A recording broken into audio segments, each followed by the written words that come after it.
Hello, hello, and welcome to the Borealis Experience. I'm your host, Aurora, and I'm so happy to be sharing this interview with you today. I was in a conversation with David Lee, a friend of mine, and we talk about feminism. We talk about the importance of fighting fair, the importance of communicating, expressing yourself honestly, and not making the assumptions that the other person knows you enough already or can read you. Enjoy this very raw and fun interview, and take good care of yourself. I was trying to think of a good story that had a good ending that was also fun for the listeners to hear. So this is Valentine's Day. I'm living in Roanoke, which if you haven't heard of Roanoke is probably a good reason. It's a small town in southwestern Virginia.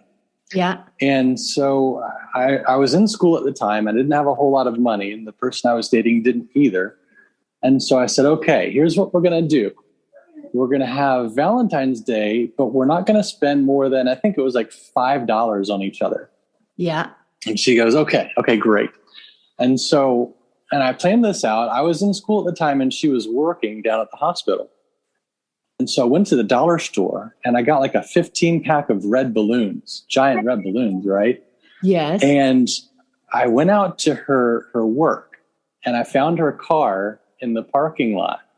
And I blew up all these balloons, big, 1 foot diameter balloons, and taped them all over her car. And I had also made a Valentine's Day card with pictures and cartoons of her and me and my dog, and all that other stuff, and decorated it all up and stuck it on her windshield and went home. And I just waited to see what was going to happen, right? And so then later on, I heard the story. She said she was in work and all of her coworkers were talking, and she goes up. She's like, what's going on? They're like, well, I don't know what happened, but there's this car out in the parking lot with these balloons all over it. And she thought that was so funny. And so then end of work comes around and she goes out and she's walking towards her car and she's like, oh yeah, there's that car with the balloons. And then she's going, oh, wait, I think that's my car. She got there and sure enough, she saw the balloons pasted all over it and she got so embarrassed. It was so much fun though, but she really appreciated that and got the card, and it was just a really good time. Yeah. That's such a cool She gesture. loved it. Yes. Well, that's absolute something that you should be doing in a relationship, is surprise your partner and just do something that comes from the heart. Yeah.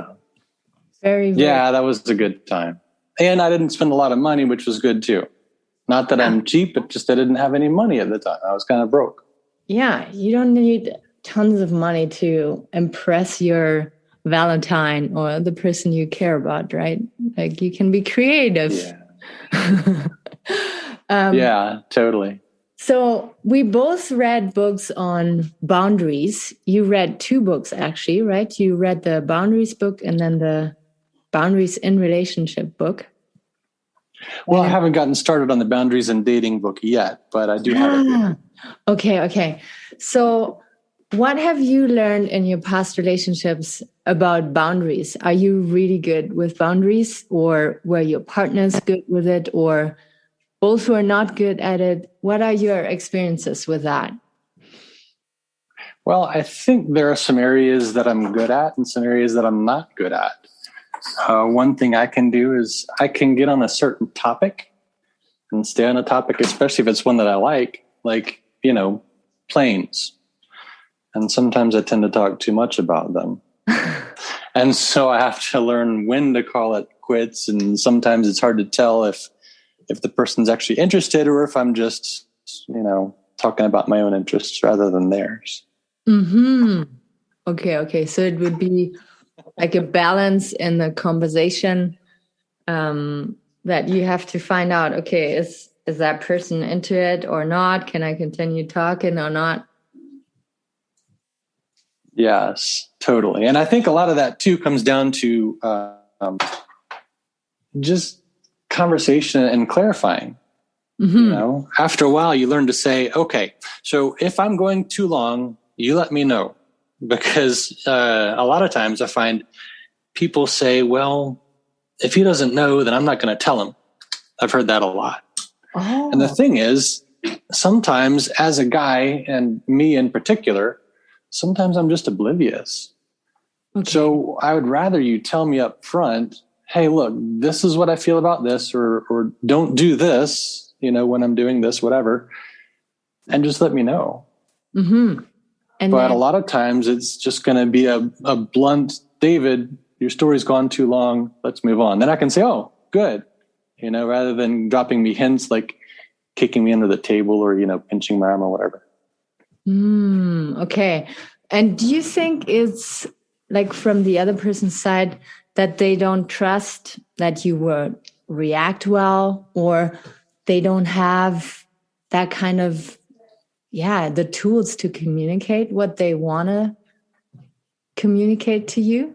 Like, why is it that some people are so shy to say when they don't like something? Yeah, and I've noticed that some people are, and some people are very blunt. Mm-hmm. And I think the shyness probably comes from social norms. Yeah. From trying to be polite in society and not wanting to step on toes. Yeah, but if it goes too far, then you have a situation that you just described there, that the person just confronts you with a conclusion or just leaves because she or he doesn't trust that you would understand, or they don't want, like, they'd rather leave instead of having a little bit of an uncomfortable conversation. Is that what you experienced? Yeah, I think that resonates really well. And I think particularly in today's day and time, a lot of the advice given is just to give up and move on because, the old adage, there's more fish in the sea. But I mean, our parents' generation and their parents before them, they didn't have that choice. It was basically, you work it out. You fix the relationship. And I've heard Graham Cook talk on this. He says that in relationship, he said in anything, you don't have movement or advancement unless you have tension. Like when you're lifting weights, you got tension in your arms and you actually break down the muscles, but breaking down the muscles makes them actually stronger when they build back up. Mm-hmm. And it's the same in a relationship, is that, yes, you are going to have tension, but that tension builds a deepness of the relationship. Yeah. And so it's expected and you just work through it. That's so beautifully said. And I mean, what I experienced with that's good stuff. You should record this. You should totally record this.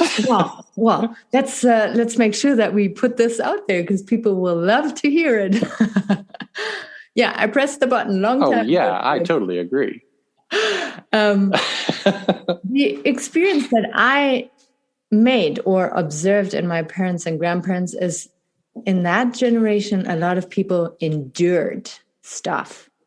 So my dad was always talking a lot. My mom was more the listener, the observer. And she suppressed a lot of her thoughts and her feelings. And I feel my generation now is sick and tired of suppressing. And we leave situations where we feel uncomfortable. But that's not the solution either. We have to learn how to say no and how to say, this is not what I like. This is not comfortable for me. And then wait and see what comes from the other side. Like, we have to trust that the other person wants to adapt and maybe compromise a little bit. And we also have to have that willingness to have that little bit of uncomfortable conversation.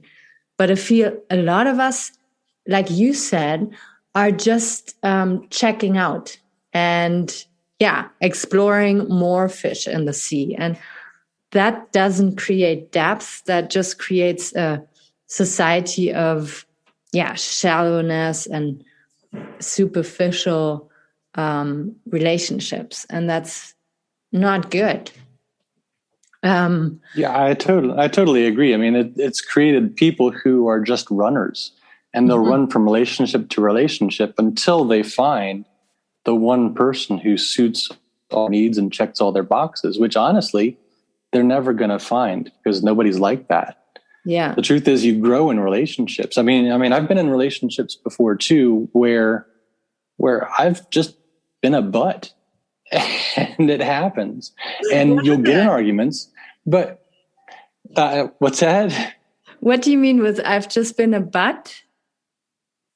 Oh, where I'm just headstrong and I'm just not polite to be around. You know, I'm not going to get into those stories on this podcast, but maybe later. So, that's the stuff we wanted to talk about. What I learned, I'll bet you do. So what I've learned is that even when you're in an argument, the truth is that you and the other person are a team. And even in the midst of it and after you come out of it, you're still going to be on the same team. So yes, there might be tension and difficulty, and you might get hurt and hurt the other person and cry. But in the end, you're still a team and you got to work together. Yes. Yes. And this is what you have to trust. You have to trust that a little bit of tension is good, that same, like not being on the same page all the time is okay too, because it opens up your mind and it challenges your beliefs.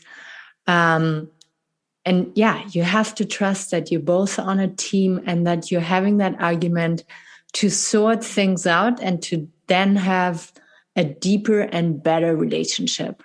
And I think with me, it was always the case that I didn't trust that. I didn't want maybe that depth. And I was scared of not being understood. So I'd rather run away or feel suppressed. And that's absolutely not the solution. Like this is when resentment builds and the relationship is starting to fall apart. So what do you do when you feel like you're not being understood? I try to catch a moment where I know the other person is like relaxed in a good place, and I will ask again or reformulate what I was meant to say. So I had an instance here where I had an interview and I felt like I was not doing a good job. And afterwards, I received a comment.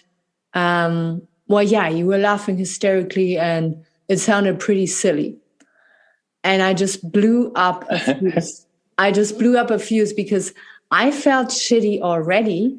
And then a person tells me, oh, yeah, and by the way, it was silly on top of it. So no. I totally blew up.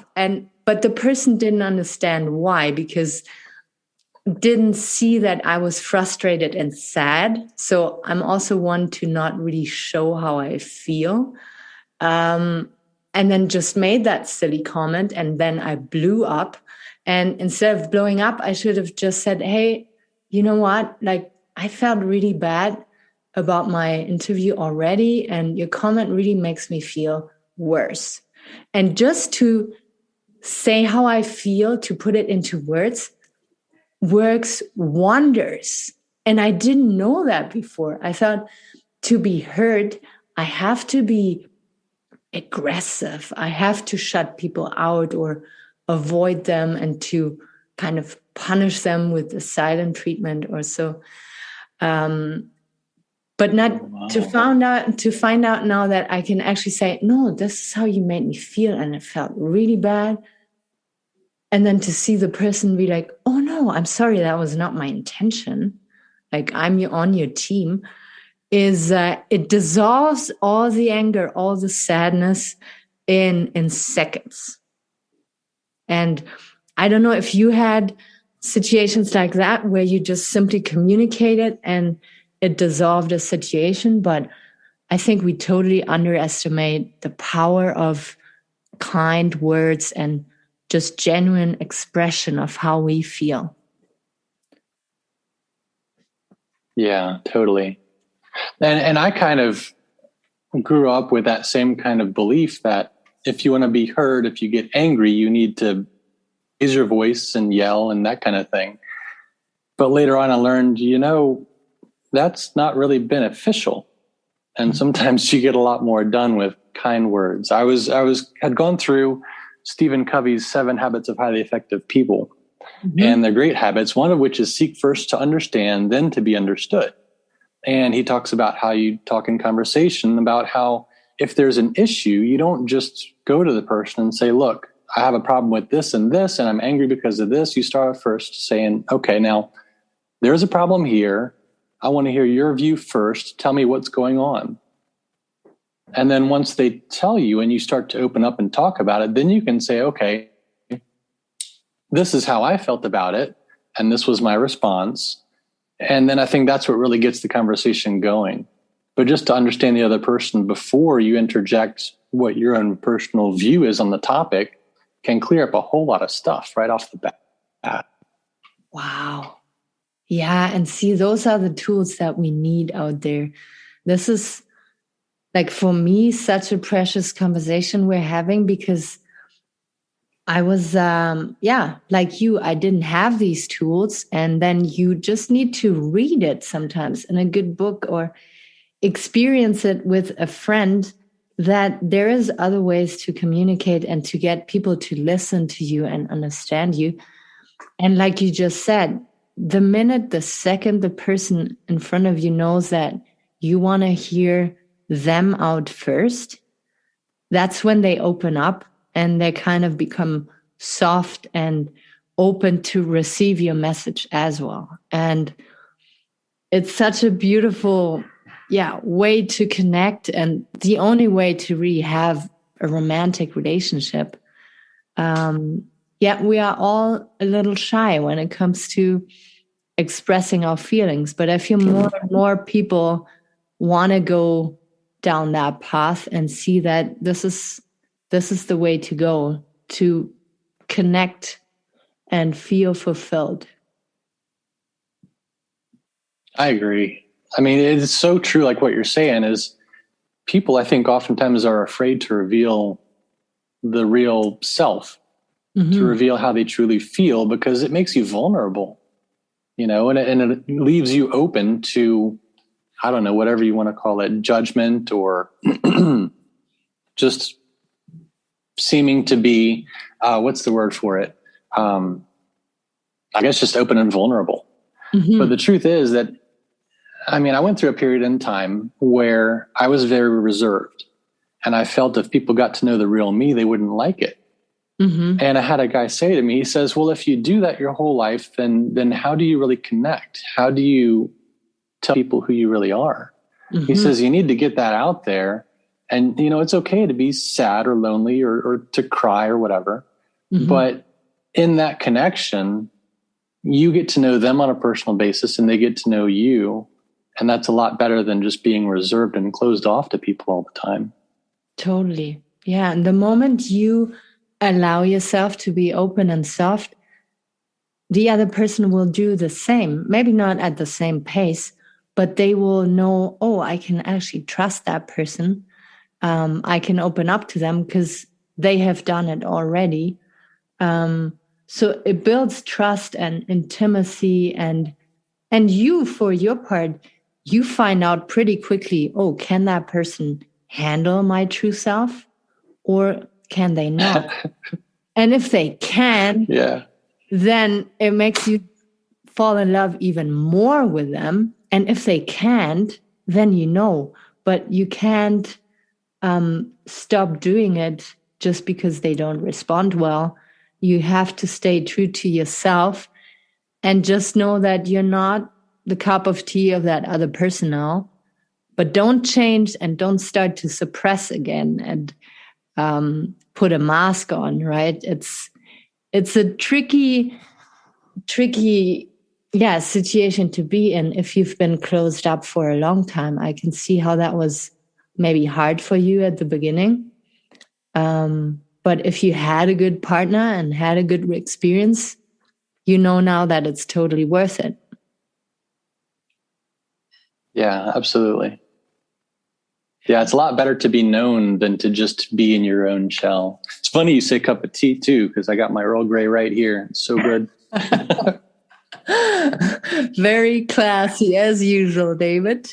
Awesome. Mm-hmm. Thank you. Thank you. Very good. Very good. Is there other things that you've learned in the last couple of years, in the last decade, about communicating in a relationship that you would like to share with us? Oh my today? gosh. Well, I do have an engineering background, so I do have that very logical mind, you know, and sometimes that's tough for me to deal with. But one thing I've learned, which is very important, is how to fight fair. Because there are going to be fights. And when you have your first fight, you need to write it down in your journal, right? To make sure, hey, this was our first fight and we got over it. But I mean, to fight fair is so important. And what that entails is basically when you have a disagreement, you stay focused on the topic at hand. You don't bring up other things outside of that. You know, I've often heard in the midst of our argument is, and another thing, you know, and it's just like, all right, if we're going to argue about, say, the laundry, you argue about it. What are the points? What are the good points, the bad points? And just stay focused on the topic. Yeah. And I think a lot of times too, you need to just clearly define what it is that you're mad about or bothered about. There's my clock. What you're mad or bothered about, and just stay, I guess, involved in that. Mm-hmm. And then when it's over, let it be over and move on. Yes. Yeah. Don't cling on to stuff and have the mindset of wanting to resolve instead of accusing and blaming the other person and, you know, lashing out with your resentment that you've been holding back for, I don't know, the last days or weeks. That's very, very important to talk about. Yeah. Oh yeah, that's so true. And head towards it with a goal of resolution. Yes. Like, we are going to get through these emotions, and then at the end, it will be fixed. And I'm looking for her to feel good. I'm looking for me to feel good. And yeah, so it's really just, like Stephen Covey says again, end with win-win. Mm-hmm. End with a win-win solution is what you're heading for. Yes. Yeah. Then you can trust and just navigate through it and know that, yeah, it's going to be over soon. It's just a little nasty right now, but we both have the same goal. That's, very precious advice. And then when it comes to the... sorry. I was going to say, I have a question for you. Yeah. Specifically for you, because you are a multinational. Mm-hmm. Have you run into this issue, and how do you deal with it? The problem of being from another country. Say you're from Germany, mm-hmm. and part French, but you're in Canada. Mm-hmm. If you were to date an American, how do you deal? Is there like a language barrier issue that you've run into or had to work through before? It's not so much the language barrier, but it is the way that I was expressing myself. And that goes for my German self, same as my French or my English self, if you want to put it that way. I was not capable to set boundaries or to tell a person when they make me feel uncomfortable, or I was not open. I was not trying to create common grounds. And it has nothing to do with nationality here. I think it's just the way I experienced relationships and just thought this is how we gotta live in a relationship. What I learned though here in North America is that people value politeness a lot and non-directness, if you can put it that way. Not being direct is so kind of beating around the bush. And that's something I had to learn to adjust. And it makes me a softer and kinder person, because in Germany, we're very direct and you can shut people down with that and hurt people and make people feel shitty. And then they react and you don't understand why. And here I learned politeness goes first. So I learned to be a little more polite and gentle, and to communicate differently. Yeah. But it has nothing to do with my English skills. It has all to do with how I thought relationship worked. And I must say, like, North American culture helped me to become a better communicator, and to know that politeness is good, sometimes better than directness, but still be honest and tell the person how you feel, but don't do it in a hurtful way. Right. Yeah, and I could totally see that. I mean, I lived in Germany for weeks, and they are very direct, and they'll tell you, this is how it is. And sometimes it's like, whoa, hold on a second. But a friend of mine told me once, they said tact is the ability to say anything to anyone, but not elicit negative emotions. And I think tact goes a long way. Yes. But from my perspective, with the language barrier, I have a tough enough time expressing myself in English. Mm-hmm. If I had to express myself in German, that would be hard. Yeah. Thank God, like, relationship stuff, as we said earlier before the interview, like, a lot of things happen in between the lines and body language. So people were always kind of understanding what I was going to say or what I meant. That's just the beauty of in-person interaction. And it's, I don't know, I didn't find it more difficult in a foreign language. I don't know why. Interesting. Well, You seem to have a very good grasp on the English language and can express yourself very well, except those off days when you're like, my English is not so good. Yeah, I really have those days when I'm fishing for my words and they just don't want to come forward. But yeah, I don't take it as an excuse not to show up. Yeah.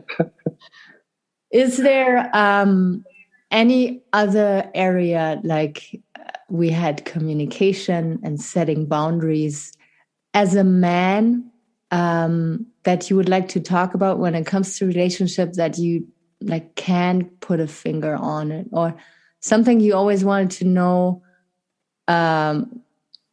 like the answer from a woman when it comes to relationships? Is there anything that you think, oh, you guys don't make sense in this area, or why do you do this? I had a conversation about nagging the other day. That's more, something that women do, I feel. Men can do that too. But is there something you would like to ask or share from your past or maybe present? I'm kind of coming up blank, but the only thing I can think of is, why do women go to the bathroom in pairs? Aha. That's a really good question. Mm-hmm. So I'm just going to share from my experience. Other women might answer in a different way. When I go to the bathroom with my girlfriends, it's to discuss quickly what the next move is going to be or what we want. Do we want to stay? Do we want to go somewhere else? Is the guy who just started talking to you good for you, or do you want me to scare him off? So you can talk about the boys, right? Yeah. And then also, like, little bullshit stuff like, oh, I love your makeup. What kind of lipstick is this? Oh, I'm on my period. Can you give me a tampon? Like, maybe maybe this is all you guys imagine we were talking about. And yeah, it is. It is what we talk about. Wonderful. Yeah. All the mysteries are solved. Yes. Yeah, I hope it was in depth enough. So do you have a question about, from a female's perspective, what you've always wondered about guys, either dating or otherwise, or what we're thinking, or why sometimes we don't think before we do something or say something? Mm-hmm. That's when I like guys the most, when they don't think, because it's a natural state to be in. I would love to know what guys think about feminism and the Me Too movement, if you've heard about it, and if you think that feminism is outdated, or if you think feminism is a good thing, and yeah, there should be more women out there being active in feminism. Wow, we are really going deep on this podcast, aren't we? Well, is that a surprise to you? It should not be. Well, this is my views, speaking from a male's perspective and also a Christian perspective, is I think women should be able to do practically whatever they want. I don't think that women should be repressed. Yeah. I think if anything is available to them, job-wise or career-wise, go for it. It's the land of opportunity. Mm-hmm. I guess Canada is the same way in North America. I don't know. Yeah. But there is a problem with being over feminine to where, and this goes back to the dating, is if you are too focused on the feminine to be the dominant gender, it removes the roles that the males have. And that's what I've found in dating, is that if a woman says she can do everything, and this I see on a lot of profiles, is that they're an independent woman and they don't need a guy. Well, the truth is, if you don't need a guy, then I don't have a role to fall into. Exactly. You might be adept at, let's say, plumbing or electrical work, and your toilet fails, you need a new toilet. So you go to the hardware store, you buy a new toilet, you learn how to change it, whatever. And me being the guy going, well, I could do that. And you're like, no, I don't need you. But honestly, if you know how to do that stuff, or if you know how to wire your own kitchen, you can. But if you give the guy an in, say, David, I need this wiring done in my kitchen. Can you help? I can't do it. I'd be more than happy to say, yes, I will do that. I know how to do it. This is great. This is my job. Yeah. Even if you could do it, offer it to him anyway, because that gives him a spot to take, a spot to fill. Yes. And so being independent isn't so much a need or a necessity as it is to give that role, or any role, a role, to the guy. So I think feminism a lot of times takes away those roles that, men and women generally tend to fall in certain roles. Women be the nurturers, yeah, and men being the warriors and the breadwinners. Yeah. And I think together we can form that image of a perfect union, of a perfect couple, that no one of us can do on our own. Yes. Yes. My God, I'm so glad we brought that up, because this is exactly what I feel is going on out there right now. There's so many women who are fighting for independency, and they are fear-driven and aggressive. At the same time, they want to be dating and want to be held and, be given roses. But a man is repulsed, is scared of these women, and is not going to be the masculine part that he can and wants to be, because the woman is playing both sides. And I feel women who are too caught up in the feminism shoot themselves in their own heel or back, or however you say that in English. A foot. Or foot. Awesome. I had all my joints here. Because it is like a emotional mass castration that is going on out there. And men don't know, okay, which role should we play? We want to be there for you. We want to protect you. We want to guide you. And women want to be protected and guided. But the women that are out there right now, not all of them, of course, but some are so aggressive and think that they have to do it all and men are the problem.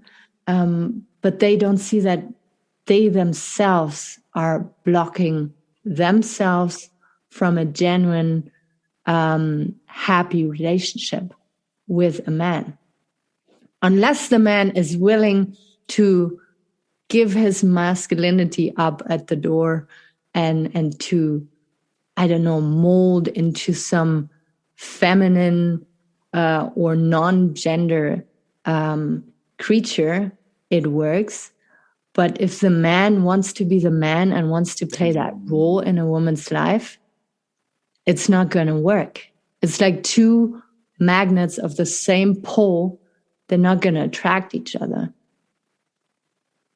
Yeah, and then we have a whole host of other problems. And even if the man does choose to be emasculated and come into that role where the woman still takes on the masculine roles, yeah, it's basically, dare I say it, against his nature. Yes. Because it's how built. I mean, if you look at all animals and humans in particular, the males are bigger than the females. Mm-hmm. They're stronger. They're taller, and you can just look around at society and see this, and look around in nature, and it's the same way. I had a German Shepherd, and he was an awfully large dog, and German Shepherds, the females tend to be slightly smaller, mm-hmm. And the male Shepherds tend to be slightly bigger. And so, yes, they do have that. Males are given that protective role, mm-hmm. But just like what you're saying, is if they are subservient to the female with their own roles, then they lose their place. Yeah. And I think that would be trouble for that couple. Totally. Because attractiveness, goes out the window at the same time too. The woman is not going to be attracted to that guy anymore, even though she forces him into that role on a chemistry level. She will not be attracted to him anymore if he submits to that. And I feel women should... Yeah, and she's not going to be able to respect him either. Exactly. And the guy himself is not going to respect himself either. And that's just where depression and everything can start. So, yeah, women should be finding their femininity again and feel empowered in the feminine again, and not trying to take on the man's role and think that's the new feminine now, because it is not. It's just, as we said, like emasculating and causing troubles on so many levels when it comes to relationships. I feel, it's very important to talk about. And we're slowly coming to an end here. We hit the 40 minutes here.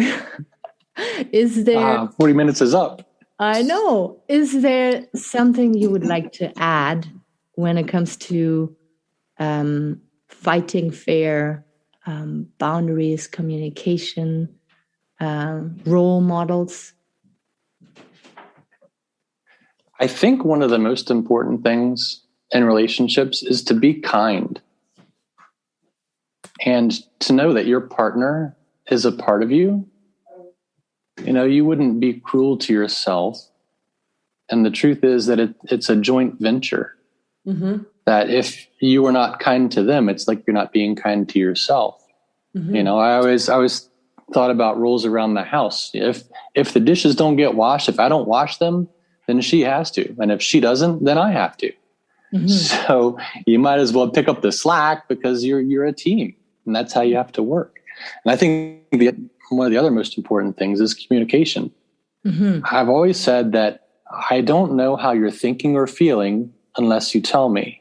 Mm-hmm. And sometimes you got to tell me 2 or 3 times, because sometimes I'm just oblivious, or I'm watching TV or doing something else. But to tell me, Sometimes I'm just clueless.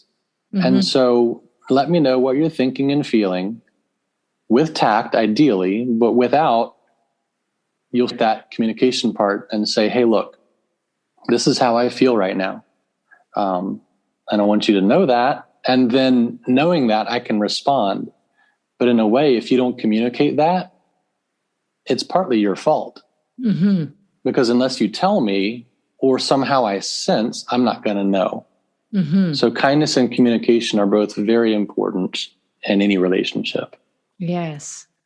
That's, such a beautiful wrap up of the episode. It's very genuine and from the heart, and just things that we have to hear at times, because women can maybe sense things or read in between lines, but we can't expect our partner to be doing that, and have to know and trust that if we express ourselves, we will be heard and we will meet